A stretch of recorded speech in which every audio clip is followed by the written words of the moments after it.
Hello everyone! Today we will continue to talk about the human catastrophe that changed the entire 20th century, the First World War. In the previous issue, we mentioned that in August 1914, major European powers were all involved in the war.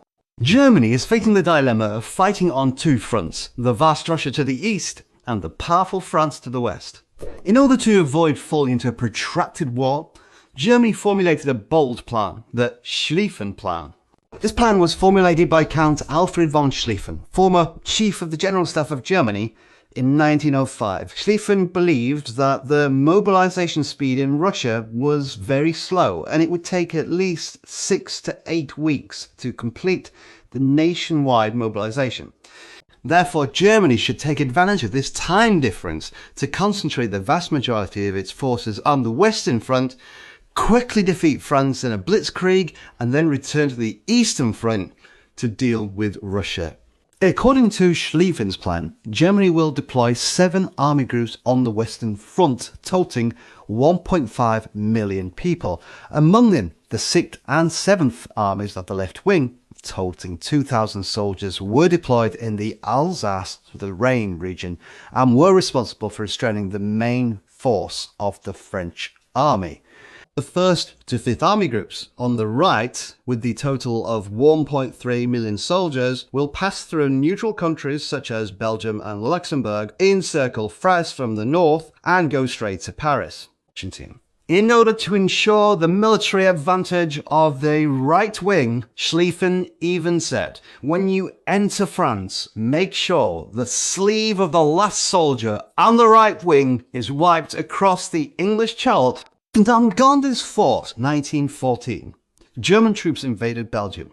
The Belgian army resisted tenaciously, but they were no match for the German army. On August 20th, the German army occupied the Belgian capital, Brussels. Subsequently, the German army divided into 5 routes and marched towards France in a mighty manner. At the same time, France also formulated its own combat plan, Plan 17. The core of this plan is to concentrate troops to attack the Alsace-Lorraine region and recover lost territories. General Scharfe, the chief of the General Staff of France, believed that the main force of the German army would be on the Eastern Front and there would not be too many troops on the Western Front. However, reality gave Scharfe a loud slap in the face. When the French army launched an attack in the Alsace-Lorraine region, they faced stubborn resistance from the German left wing and suffered heavy losses. The main right-wing force of the German army, like a huge sickle, swept across northern France and approached Paris. It's August 25th, the German First Army had advanced to a location only 50 kilometers away from Paris. Panic swept through Paris and the government relocated to Bordeaux. General Scharfe realized the seriousness of the problem and immediately ordered the French army to retreat along the entire line. At the same time, troops were drawn from the left flank to form a new 6th Army, responsible for defending Paris. In this critical moment, the German army made a fatal mistake.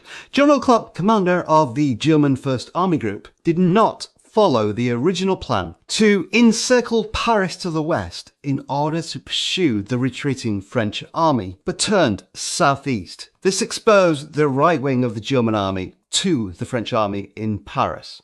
General Scharfe seized this opportunity. On September 5th, he ordered the French army to launch a full-scale counterattack. The Battle of the Marne River has officially begun. This battle was one of the most important battles of the First World War. Both sides deployed over 2 million troops and engaged in a life and death struggle on a 200-kilometer long front line.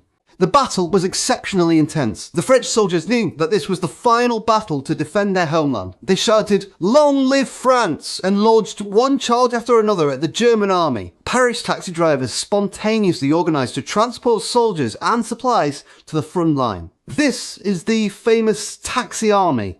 The German offensive momentum has been contained. On September 9th, the German Chief of Staff Kamaki ordered a complete retreat. The German army retreated to the front line of the Eis River and began digging trenches. The Battle of Marne ended in a victory for the Allied powers. This battle shattered Germany's dream of quick victory, and the Schlieffen Plan went bankrupt completely. After the battle, Xiaomao reported to German Emperor Wilhelm II, "Your Majesty, we have lost the war." From then on, the Western Front entered a completely new stage at trench warfare. Both sides began digging crisscrossing trenches, setting up barbed wire and machine gun positions. The war has become a long and brutal wall attrition. At that time, people did not realise that this war would last for 4 years.